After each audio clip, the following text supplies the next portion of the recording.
Today I'll be talking about the Saiga 9 rifle. This is kind of a new video format I'm trying. I'll just introduce you to my personal rifles and explain what their use case is, for what purpose I built them, and just talk about its features. So with the Saiga 9, let's lose a few words about its history. It is the civilian version of the PP-19 Vityaz. And you probably know it from Escape from Tarkov, the video game, where it gained quite some popularity. And this is built by the Kalashnikov group, formerly known as Ismash. So in order to understand where this rifle comes from, we have to talk about the grandfather of this rifle, let's say. And this is the AK-74U, also known as Krink or Krinkov, and it gained its popularity in the 007 movie GoldenEye. And this is a bit modified, both rifles are, but I'm sure you can tell about the size. They are very similar. They both got the triangle folding stocks, and this is the legacy it came from. So the Soviets had the AK-74, which was chambered in 545 by 39. It was a regular sized rifle like the AKM, the 14.5-inch barrel. But then they needed something for a vehicle cruise, so they cut down the barrel and made the Krink. So in 1993 they introduced the PP-19 Bison, which was heavily based on the Krinkov we just saw, but it was chambered in a pistol caliber, and that would be 9x18 Makarov. So about 10 years later they updated, had a revised version called the PP-19 Vityaz, and it was chambered in 9x19, and this is just the civilian version of the Vityaz itself. The Saiga 9 comes in two barrel lengths. This is the regular or original short one, then they have a very long one due to regulations and laws wherever you reside in, or for use in Russia, I guess. I don't know their laws. So let's talk about the big elephant in the room. If you look at the Magwell, that looks a bit different, right? Regular AKs, you kind of do this rocking motion to insert the magazines. This one has this big magwell, and you just shove the mags in there, get a nice tactile and audible feedback, and then the mag's already inserted. Very nice. You get faster reload speeds, and it's a bit more stress resistant, especially if you're not that trained with AK mags. And the removal is very AK-like. You got this tab, so you push, and you can remove the magazines. And talking about mags, so as I said, 9x19, they hold 30 rounds double stacked. And this is the original factory mag, and I actually prefer the puff gun mags, company I talked before in my AK-223 video. And they have this kind of texture, so if you're removing the magazine you have something to hold on and grip onto. And the factory mags are a bit slippery, so I actually prefer the puff gun ones. Both run perfectly fine. So now that we have the big elephant out of the room, let's look at what makes this an AK. First of all, as you can see, there's obvious visual similarities. You got the folding stock. It works a bit different than on the Krink. You have this button, as you would expect. You have this tab here, which hooks on this post. So that's a bit different how it stays put. And in order to remove it, you just push upwards, and then you can unfold the whole thing again.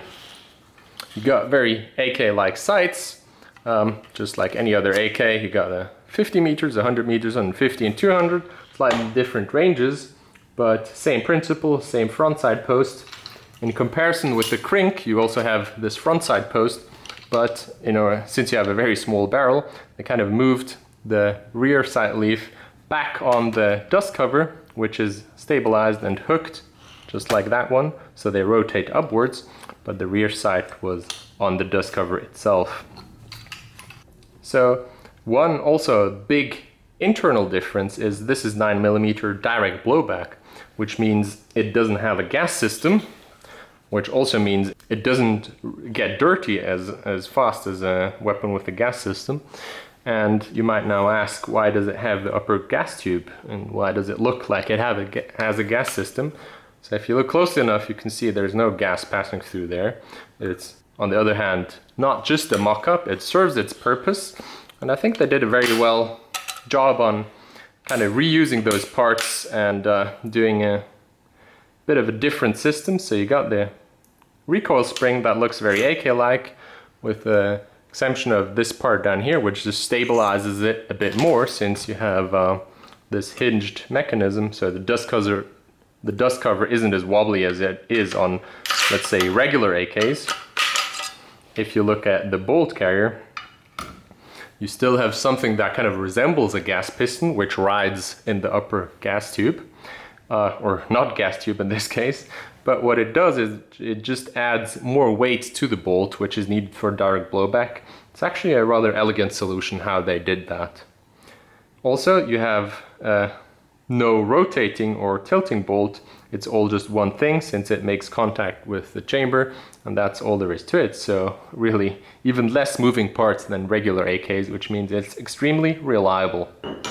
If we peek inside, it is very familiar to look at. You got the same trigger control group, got the same safety lever, chamber looks very identical, the trunnion same story, so you will feel right at home when taking this guy apart. Go, klient.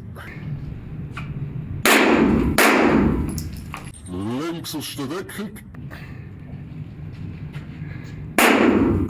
Rechts klient.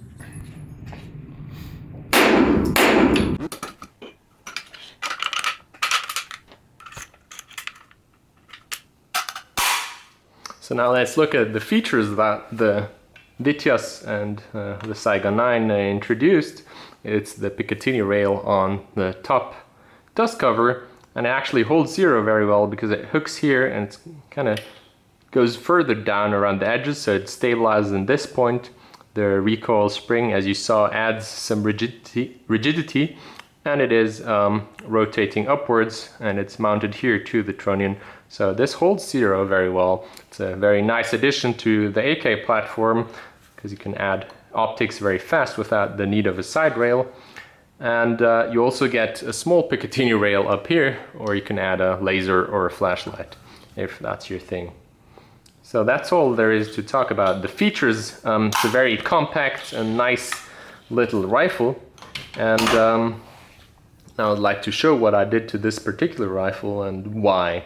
So first, I feel it's important to point out the concept behind this rifle was to get a training device next to being nice in my collection, but to have a training device with 9x19, so it's AK use, very similar operation other than the reloads. So I feel right at home. I can do my training just with very cheap and readily available 9x19 ammo. So other than that, it's a personal defense weapon, very compact. You can use it in CQB, not very heavy, very compact if you fold the stock, even nice to transport. You get my drift. So the first thing I did was to replace the safety lever with one from Krebs Customs. And this one's actually specifically for the Saiga 9, or in the United States it's called the KP9, since it's made by the Kalashnikov USA, I think.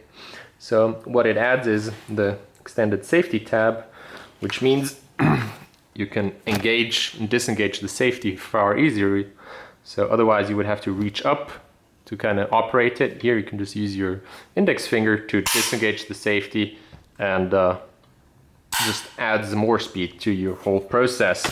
Furthermore, it adds this little cutout in the back, which makes this feature available, so you can hold the bolt in the rear, which is nice if you go to the range, but also now you can just insert a new magazine, use your trigger finger to disengage the safety, and you're locked and loaded. So another nice addition to this extended safety lever.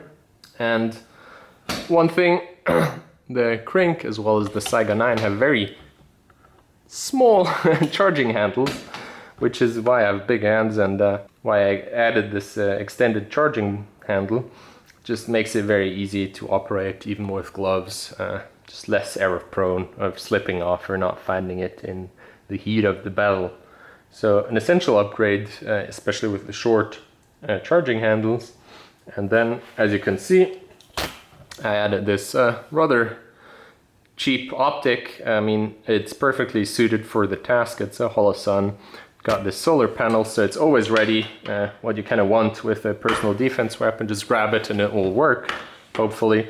And has a QD, so I can remove it instantly and use the iron sights too. It's a nice addition to get on target a bit faster.